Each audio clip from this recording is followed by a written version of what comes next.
Have you ever had to make a really tough decision? Maybe you're sitting there thinking, well, yeah, there's this one time when I had to decide whether to stay in the career that I'm in or make a really tough decision and switch careers. Maybe you had to make a tough decision to leave your career to be at home with your family. Maybe you're sitting there right now thinking, yeah, I have a really tough decision coming up. It's where I want to go to college or what I want to do and what career path I want to go after. Maybe if you're like me and Ann, your really tough decision happens every Sunday as you sit down and you meal plan for the week. Actually, who am I kidding? It's not me. That's Ann's tough decision. She does a really good job with that. But that's Ann's tough decision that she has every week is what are we going to have for dinner? But life is filled with tough decisions.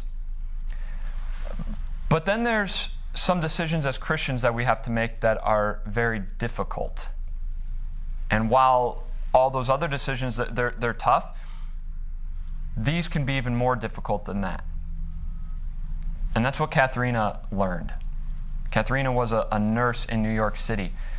And as she got to the hospital one day, she was told that she was assigned to help a doctor perform an abortion. And she went and she said, I'm a Christian and I don't really feel comfortable doing this and aiding in this because I believe that baby's a baby and I don't feel comfortable doing this. And they told her, well, you have a decision to make. You can either assist in helping with the abortion or you're going to be fired. She had a difficult decision to make. And as Christians living in this world away from our home in heaven, you and I will be faced with difficult decisions that we have to make in regards to our Christian life. Will we keep God number one, or will we bow down to society? See, the devil knows that our number one relationship, our number one priority in life is God. He's our number one relationship, and He's the number one in our hearts. And so what does He do? He gets the world to scream at us that they want the position that God has in our hearts. And He wants us to bow down to these other gods. And you and I have a tough decision to make because as we try to stand firm, the heat's going to be turned up and the pressure is going to be there. And when the heat of hardship comes, do we stand or do we bow? This is a decision that three men had to make, Shadrach, Meshach, and Abednego, in 600 BC. 600 years before Jesus was even born. They were living in Babylon in modern-day Iraq under King Nebuchadnezzar's rule.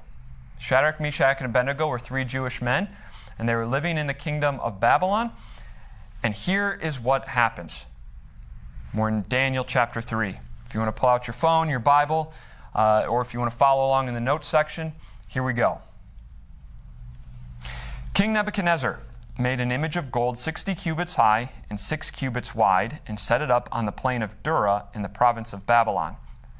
He then summoned the satraps, prefects, governors, advisors, treasurers, judges, magistrates, and all the other provincial officials to come to the dedication of the image he had set up.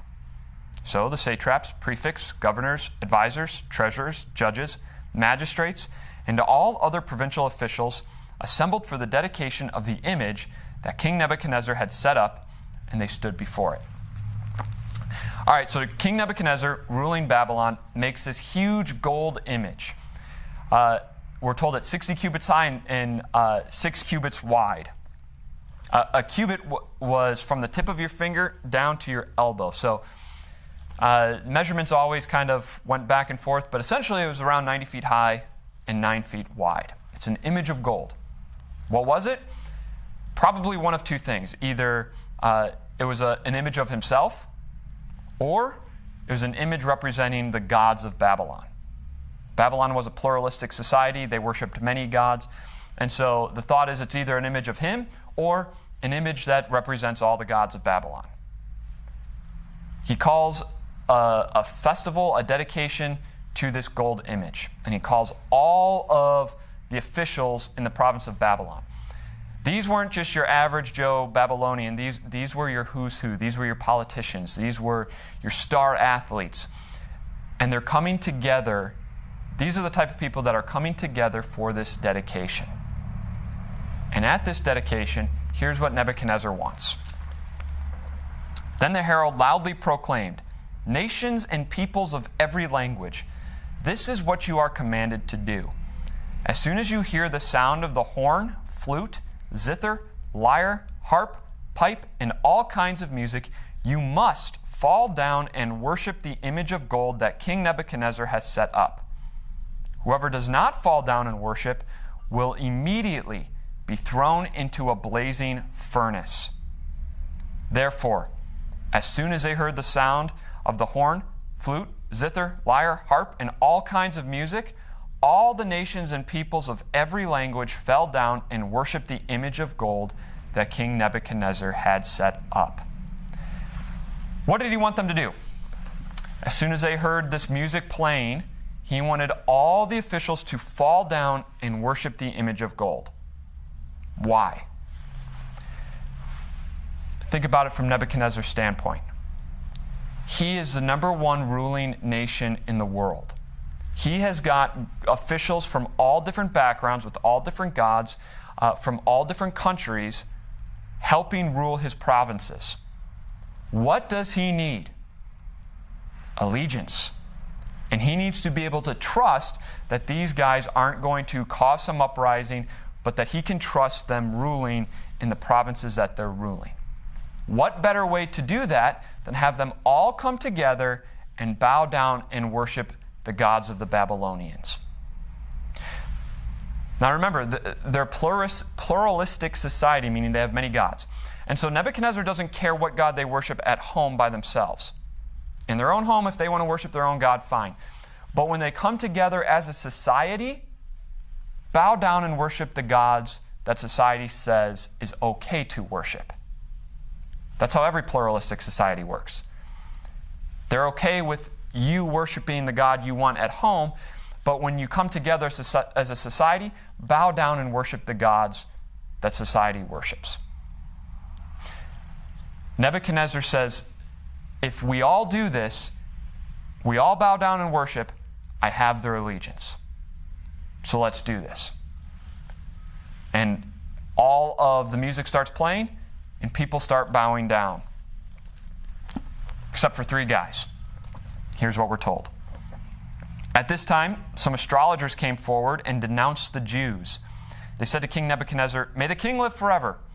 Your Majesty has issued a decree that everyone who hears the sound of the horn, flute, zither, lyre, harp, pipe, and all kinds of music must fall down and worship the image of gold, and that whoever does not fall down and worship will be thrown into the blazing furnace. But there are some Jews whom you have set over the affairs of the province of Babylon, Shadrach, Meshach, and Abednego, who pay no attention to you, your Majesty. They neither serve your gods nor worship the image of gold you have set up."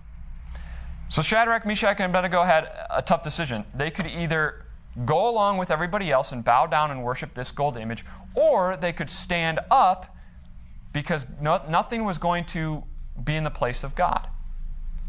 They chose to stand up. And they knew that as they stood up, they were going to stick out.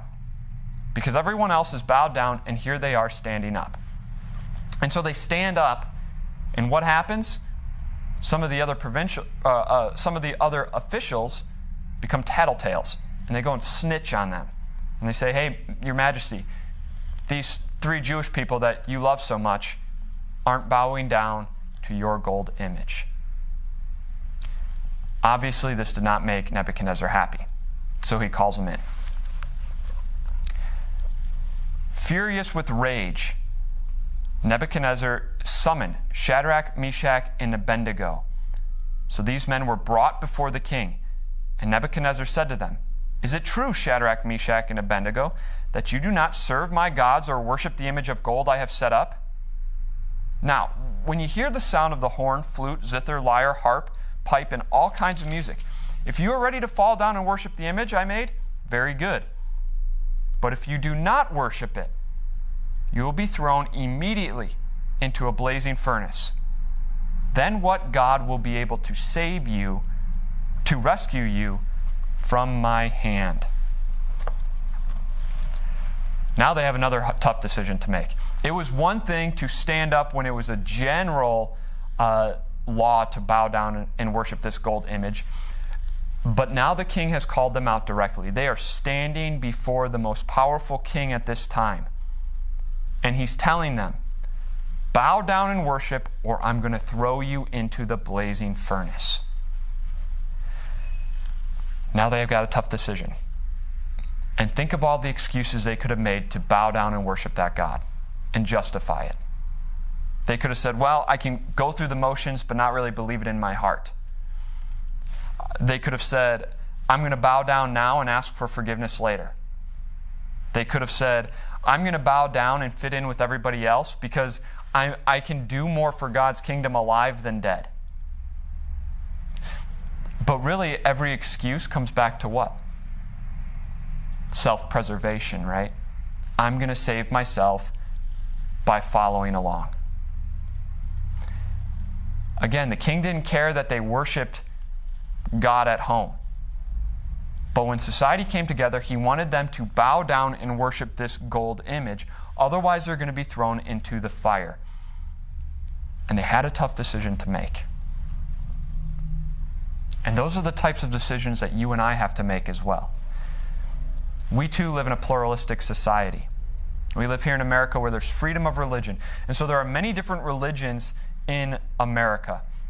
But even outside of organized religion, there's all kinds of idols that society accepts.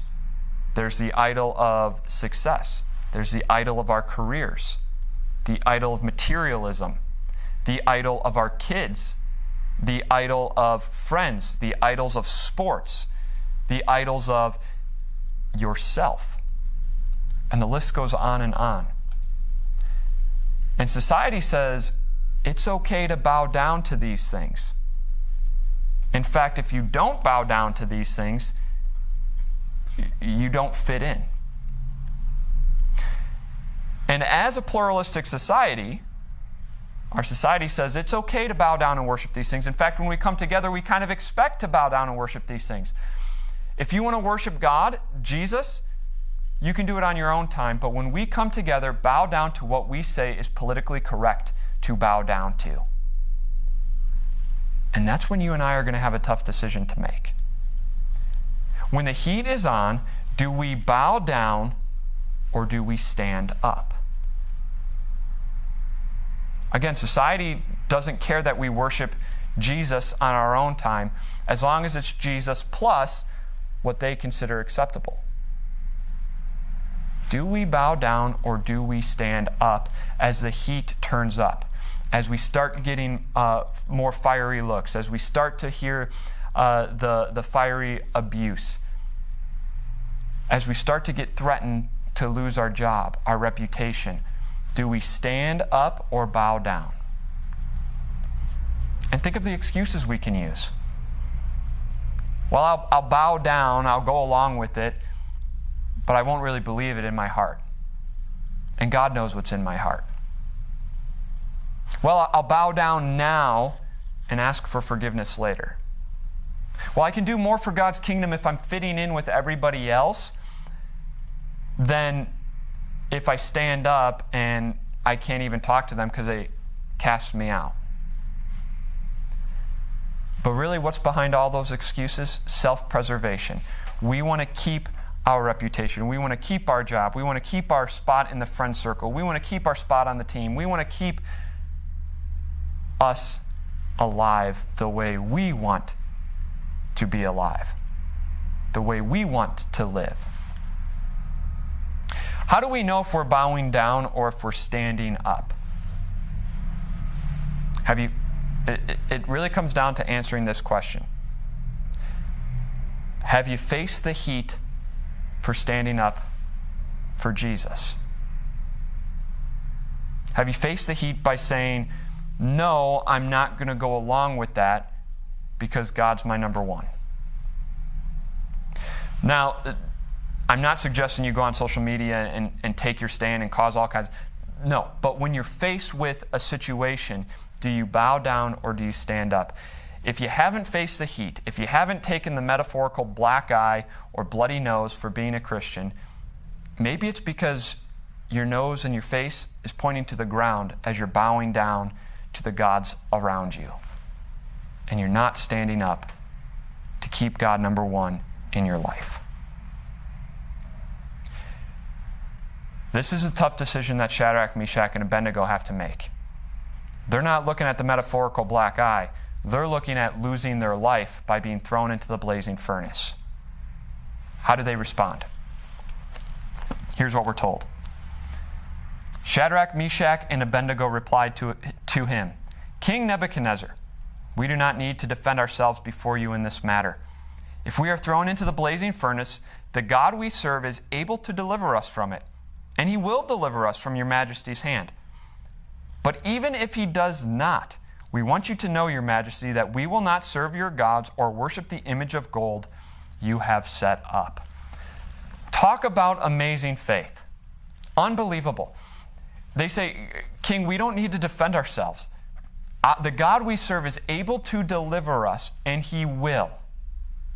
He will deliver us. Did that mean that they fully believed that they weren't going to be harmed when they get thrown into the fire? No, because what they say next. But even if he does not, we're not going to serve your God. What were they confident in? God's going to deliver us one way or another, King.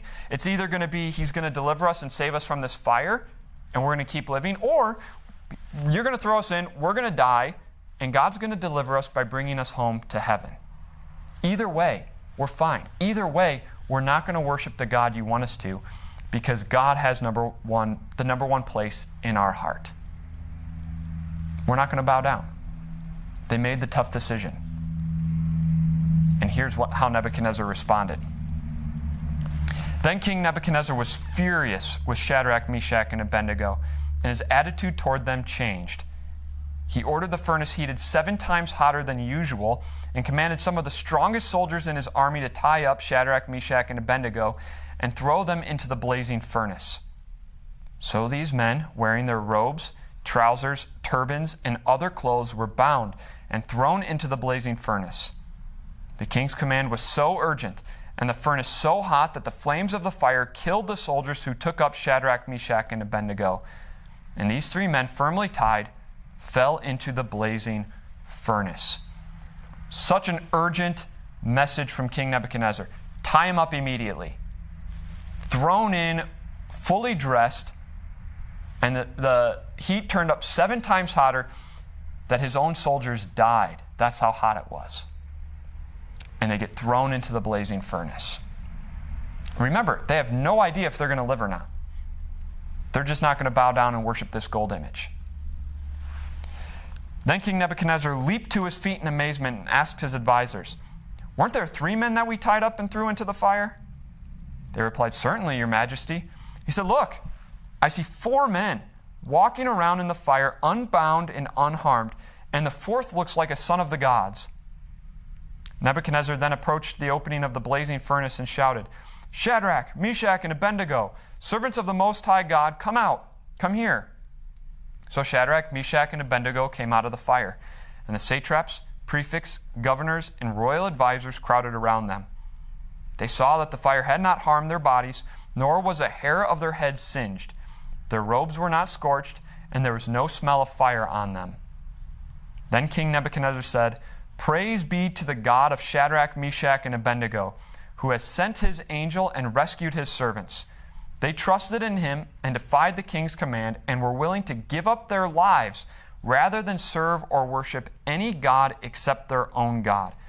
Therefore, I decree that the people of any nation or language who say anything against the God of Shadrach, Meshach, or Abednego be cut into pieces and their houses be turned into piles of rubble. For no other God can save in this way." Then the king promoted Shadrach, Meshach, and Abednego in the province of Babylon. Earlier, before King Nebuchadnezzar throws them into the fiery furnace, he says, Bow down, because what God will be able to save you from my hand? What God?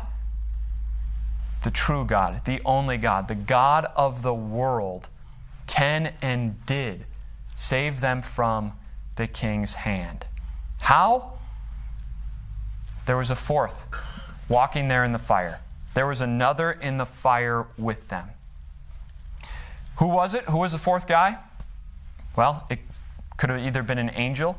Some people believe that it was actually the second person of the Trinity, the pre-incarnate Christ, before he was born, came to deliver his people. Either way, God delivered his people. And to the point where Nebuchadnezzar completely changes his attitude, and at the very end, he says what? No other God can save in this way. And so here's the point I want you to take home today. God's power to save is greater than the world's power to destroy. God's power to save is greater than the world's power to destroy.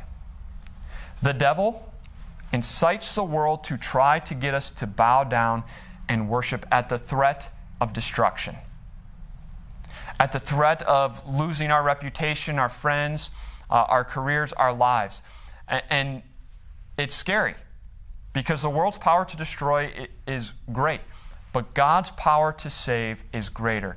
No other God can save in this way, not even ourselves. And so why in the world would we want to worship any God in addition to the God that we serve? We don't, because no other God can save in this way. The point of this miracle was not to say that this is how God always saves his people. God isn't always going to save us from the burning furnace here on earth. The point of the miracle was not to say Shadrach, Meshach, and Abednego had a stronger faith than you and me. The point of the miracle was to say God can and does deliver his people from the blazing furnace. He has the power to save, and no other God can save in this way. And God does deliver his people. Not necessarily from the blazing furnace of Nebuchadnezzar, but from the blazing furnace of hell. When Jesus was here on earth, he told a parable in Matthew chapter 13 about the wheat and the weeds, and how at the end of time, the weeds represent all evil, represent sin, represent those who do sin. And Jesus says that at the end, the weeds will be torn up and thrown into the blazing furnace of hell. That's what sin has earned. The blazing furnace of hell. That's where evil goes, the blazing furnace. And that's where you and I and all people deserve to go, is to the blazing furnace of hell. And yet our God has saved us. Our God has delivered us. How? He doesn't just zap us out. He doesn't pull us out. No. Our God jumps into the blazing furnace. Our God takes our place and jumps into the blazing furnace of hell for us. Do you remember in the Garden of Gethsemane, the night before Jesus died? Jesus was in prayer and he was sweating. He was under such pressure that his sweat was like drops of blood. I heard a pastor say one time that in that moment, it's almost like the door to hell, the blazing furnace of hell, was open, and Jesus could feel the heat coming from hell. And there he prayed, Father, if there's any other way to save mankind, take this cup from me. If there's any other way to save them without me jumping into the fires of hell for them in their place, let it be. But your will be done. But there is no other way. Either us or him. And so what did Jesus do? He jumped into the blazing furnace of hell for us. And at 9 o'clock on Good Friday, Jesus was nailed to the cross, jumping full on into hell, into the blazing furnace.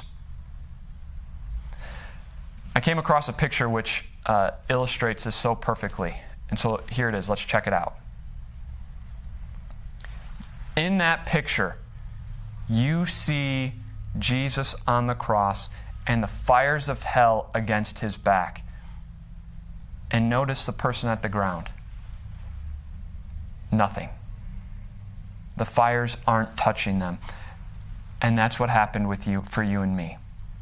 Our God jumped into the blazing furnace in our place to save us. There's another in the fire with us, and he is guarding and protecting us because he took the fires of hell. He felt the blazing furnace of hell for you and me so that we would never feel that.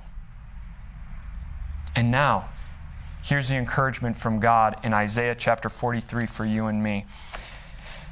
He says, "Do not fear, for I have redeemed you. I have summoned you by name. You are mine."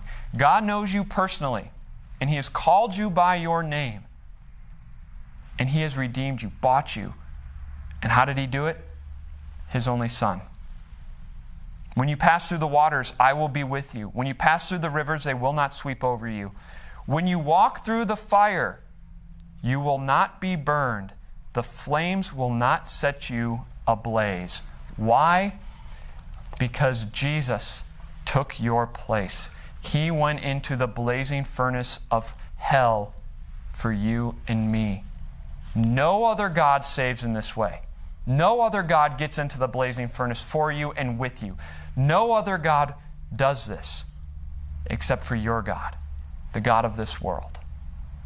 No other God saves like this. He has the power to save, and it's greater than the world's power to destroy. This is your hope. This is your security. That as your life ends, you will not face the blazing furnace of hell, but you will be taken home to heaven because your God has gone into the fire for you. So why in the world would we ever want to worship any other God besides the God of this world, besides Jesus? Why would we want to have any other God in addition to this God? We don't. And so we want to stand. We want to stand even as the heat and the pressure is turned up against us. We want to stand and not bow down to any other God because no other God can save in this way. So what is it if we lose our reputation? What is it if we lose our career, our jobs, our spot? What if we lose our life? Our God has the power to save, and he does. And he has saved us from the blazing furnace of hell. I don't know if you caught it at the very end, but at the very end, Nebuchadnezzar says, "Praise be to the God of Shadrach, Meshach, and Abednego." As we stand up for God and we keep him the number one in our life, and we don't worship any God but him, we might just see a miracle happen in our life.